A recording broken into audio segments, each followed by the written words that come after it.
नमस्कार मित्रों, आप सभी का स्वागत है हमारा इस न्यू वीडियो में। दोस्तों, आप देख रहे होंगे जब से बिहार में इलेक्शन रिजल्ट आया है उसके बाद आप देख रहे होंगे हर जगह जगह पर, हर सिटी में जो है सो हर डिस्ट्रिक्ट में लगभग बुलडोजर चल रहा है। तो इससे बहुत सारे लोग नाराज हैं और बहुत सारे लोग खुश भी हैं। जिसका घर टूट रहा है वो रो रहा है, जिसका नहीं टूट रहा है वो हंस रहा है।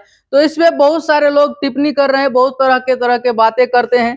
तो आइए आज के इस वीडियो में हम जानने का प्रयास करेंगे कि क्या ये बुलडोजर चलना सही है या गलत है। आखिर ये बुलडोजर कौन सा जगह पे चलाया जा रहा है, कौन सा एरिया में चलाया जा रहा है, आखिर उसका कारण क्या है।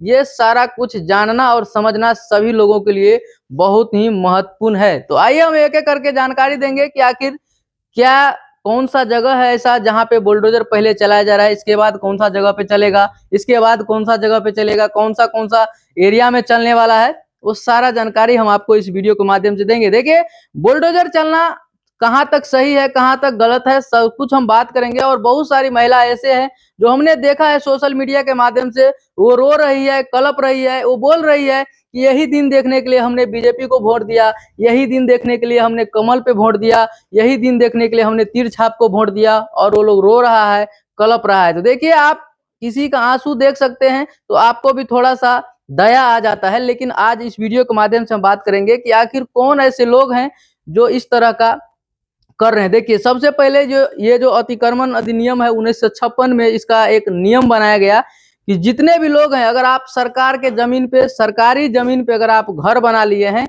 तो सरकार पे डिपेंड करता है कि आपको रहने देगा या वहां से हटा देगा।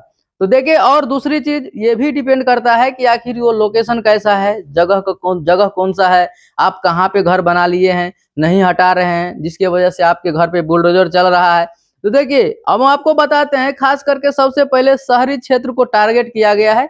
जो मार्केट वाला इलाका है उसमें जो है सो क्या होता है ना कि रोड मान लीजिए अगर 10 मीटर का है तो लोग करते क्या है, दोनों तरफ से दुकान रहता है तो वो लोग क्या करते हैं, रोड का जो है सो इधर से ये 2 मीटर, इधर से भी ये 2 मीटर दाब देता है। तो रोड का क्या होता है, चौड़ाकरण कम हो जाता है। तो रोड का जैसे ही चौड़ाई कम हो जाता है तो डेली बाय डेली क्या होता है, उस मार्केट में जाम लगना तय है। और देखते होंगे आप, जाम लग भी जाता है और जाम लगता है तो घंटों, 2 घंटा, 3-3 घंटा तक जाम लगा रह जाता है। आप सोचिए, उसी में कोई एम्बुलेंस जा रहा है और सीरियस पेशेंट है तो क्या होगा, उसका मृत्यु हो जाएगा लेकिन वो हॉस्पिटल तक नहीं पहुंच पाएगा।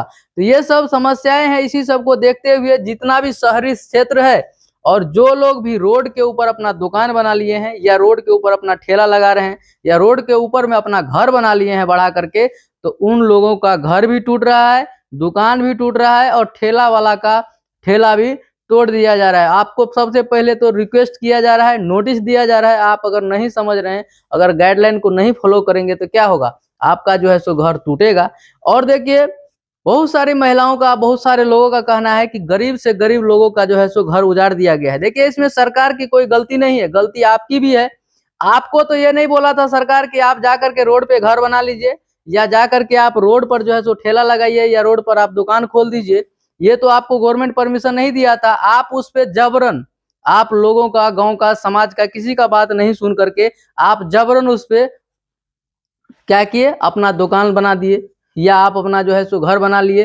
तो इसी को हटाने के लिए क्या किया है, प्रेम से बात करने से लोग नहीं सुनते हैं, इसीलिए ज्यादा से ज्यादा फोर्स लगा दिया गया है। उसके साथ साथ 4-5 जेसीबी को भी भेज दिया है ताकि तुरंत एक्शन लिया जाए, तुरंत तोड़ के हटा दो, तुरंत क्लियर कर दो। तो पहले लोगों को गाइडलाइंस दिया गया, पहले समझाया गया, लेकिन लोग नहीं समझे। इसके बाद क्या हुआ, बुलडोजर चलने लगा है। अब देखिए, पहला तो ये हो गया सिटी वाले एरिया में, शहर वाला में। अब दूसरा क्या है, अब सभी लोगों को पता है कि इस बार जो है सो बिहार सरकार ने एक वादा किया है कि हम 1 करोड़ रोजगार या नौकरी देंगे। तो 1 करोड़, अगले 5 साल में बिहार सरकार 1 करोड़ रोजगार या नौकरी देगी, या दोनों मिला करके 50 लाख रोजगार दे देगा, 50 लाख नौकरी देगी। तो इसके लिए तो फैक्ट्री होना चाहिए। अगर मान लीजिए बिहार सरकार आपको रोजगार देगी तो रोजगार करने के लिए क्या होगा, वहां पे कोई ना कोई बड़ा सा प्लांट, बड़ा सा फैक्ट्री बनेगा। इसके बाद ही मजदूर जितने हैं उसमें काम कर सकते हैं। इसी को देखते हुए बिहार में अभी बहुत सारी कंपनियां आने वाली है, बहुत सारा फैक्ट्री लगने वाला है। तो उसी को देखते हुए बिहार सरकार अपना जमीन को फाइंड आउट कर रही है कि आखिर बिहार सरकार के पास अभी टोटल कितना जमीन है। तो अगर मान लीजिए बिहार सरकार का कोई जमीन है जहाँ पे बहुत बड़ा एरिया है, जहाँ पे प्लांट लग सकता है, फैक्ट्री लग सकता है, और वहां पे अवैध कब्जा करके जबरदस्ती लोग रह रहे हैं, घर बना लिए हैं, मकान बना लिए हैं, वहां पे रह रहे हैं, तो उस जमीन को लोग जो है क्या किया, हड़प लिया है, ज्यादा मात्रा में लोग वहां रहने लगे हैं। तो क्या हुआ, गवर्नमेंट का जो बड़ा क्षेत्र था उसमें से लगभग आधा क्षेत्र में लोग घर बना लिए। तो अब क्या करेगा, सरकार को तो वो जमीन चाहिए, तो वो आपको पहले नोटिस दे रहा है। अगर आप नोटिस को नहीं फॉलो कर रहे हैं तो बाद में वही हो रहा है, बुलडोजर जाके तोड़ दे रहा है। इस चीज को समझना होगा। अगर सरकार की जमीन है, सरकार वहां पे फैक्ट्री लगाना चाहती है, तो आपको अगर नोटिस आता है, आपको अगर किसी भी माध्यम से अगर आपको आता है सूचना कि आप जो है सो अपना घर खाली कर दीजिए, यहाँ से दूसरे जगह कहीं शिफ्ट हो जाइए, तो आपको हो जाना चाहिए। अगर आप नहीं होंगे तो फिर भी आपके घर पे बुलडोजर चलेगा और फिर आपका घर टूट जाएगा। ये दूसरा रीजन हो गया। तीसरा, जैसे मान लीजिए ग्रामीण क्षेत्रों में हो या शहरी क्षेत्रों में हो, किसी भी इलाका में मान लीजिए कोई नहर है या कोई ऐसा जगह है, मान लीजिए गांव का ही कोई रोड ऐसा है जो बहुत ज्यादा लोग उससे यात्रा करते हैं, बहुत ज्यादा मात्रा में लोग आते जाते हैं, वो मेन रोड है, एक गांव से कम वो 4-5 गांव को कनेक्ट करता है और मार्केट को भी कनेक्ट करता है। तो मान लीजिए कोई ऐसा रोड है, गांव में भी अगर हम बात कर रहे हैं, ऐसा नहीं है कि गांव में बुलडोजर नहीं चलेगा, गांव के क्षेत्र में भी बुलडोजर चलेगा, ऐसा नहीं है। तो मान लीजिए कोई रोड ऐसा है जो कोई क्या किया, गांव का लोग सब क्या किए, जब रोड बन रहा था तो उस समय ठीक था, जैसे ही रोड बना तो क्या किया, लोग अपना जो है सो उस पे अपना घर बना दिया, उसमें कुछ जलावन रखने लगा, कुछ से कुछ काम करने लगा। तो उस केस में क्या हो रहा है, अब रोड का चौड़ीकरण थोड़ा कम हो गया, चौड़ाकरण जो कम हो गया तो क्या होगा, वहां पे भी क्या होगा, दिक्कत होगा। और वन वे रोड रहता ही है गांव घर में ज्यादातर, गाड़ी जाता है तो सही से वहां से गाड़ी टप भी नहीं पाता है। अगर मान लीजिए कुछ ज्यादा उसमें सामान रख दिया, मटेरियल रख दिया, तो दोनों तरफ से घर है, घर में क्या होता है, टर सट जाता है, तो क्या होता है, गाड़ी अच्छा से नहीं चल पाता है, तो वो भी समस्या आता है। तो उन जगहों पे भी बुलडोजर चलेगा, उन लोगों को भी खाली करना पड़ेगा, हटाना ही पड़ेगा। इस बार जो है तो सुप्रीम कोर्ट भी आदेश दे दिया है, जहां जहां ऐसा समस्या है सभी लोगों को खाली करना पड़ेगा। जितने भी लोग सरकार के जमीन को हड़प कर रखे हैं, ज्यादा जबरन जबरदस्ती करके रखे हैं, उन सभी लोगों को खाली करना ही पड़ेगा, हर हाल में आपको खाली करना पड़ेगा। और देखिए, और कुछ एरिया ऐसा, जैसे मान लीजिए कोई नहर बहुत बड़ा है, जहां उस इलाके में सिंचाई उसी नहर के पानी से होता है, तो नहर जब बनता है तो दोनों साइड में क्या होता है, रोड टाइप का क्या रहता है, उसका मिट्टी रख देता है ताकि आने जाने का रास्ता भी रहता है।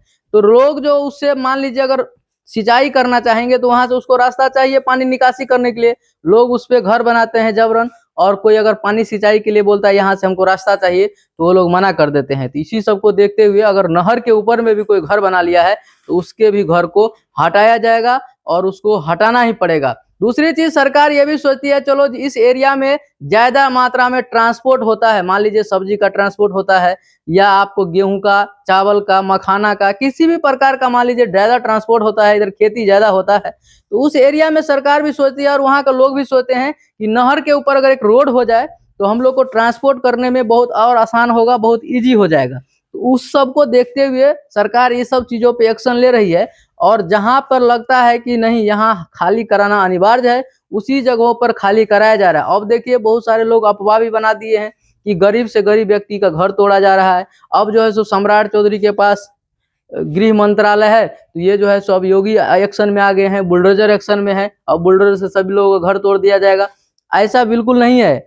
कोई गरीब हो या कोई धनिक हो, अगर आप सरकार के जमीन में बनाए हैं, अगर रोड पे आप बना लिए हैं, अगर वो रोड बहुत यूजफुल रोड है, तो आपको हर हाल में उस रोड से साइड होना ही होगा, और नहीं होंगे तो आपका क्या होगा, घर पे बुलडोजर चलेगा और बुलडोजर चल के क्या किया गया, तोड़ दिया जाएगा। इससे अच्छा है कि आपको अगर सूचना मिलता है, नोटिस मिलता है, तो आप उस जगह को छोड़ दीजिए, ताकि आपका घर टूटने से बेहतर है कि आप खुद से, जितना लगता है कि ये सरकार के जमीन में है, उतना खुद से तोड़ करके आप अपने घर को पीछे कर लीजिए। तो ये दोस्तों बहुत बड़ी अपडेट है। देखिए, तो आपको समझ में आ गया होगा कि आखिर अतिक्रमण क्या है, आखिर क्यों बुलडोजर चल रहा है और किस लिए चलाया जा रहा है। ऐसा नहीं है कि हर किसी के घर पे जाकर बुलडोजर चलेगा और घर तोड़ दिया जाएगा, ऐसा नहीं है। जो सरकार का जमीन को हड़प के रखा है, जबरदस्ती अतिक्रमण किया हुआ है, नहीं छोड़ रहा है, वैसे लोगों पर कानून के तहत, कानून का सहारा लेकर उन लोगों का घर को तोड़ा जा रहा है और हटाया जा रहा है। तो मैं उम्मीद करता हूँ आपको जानकारी पसंद आया होगा।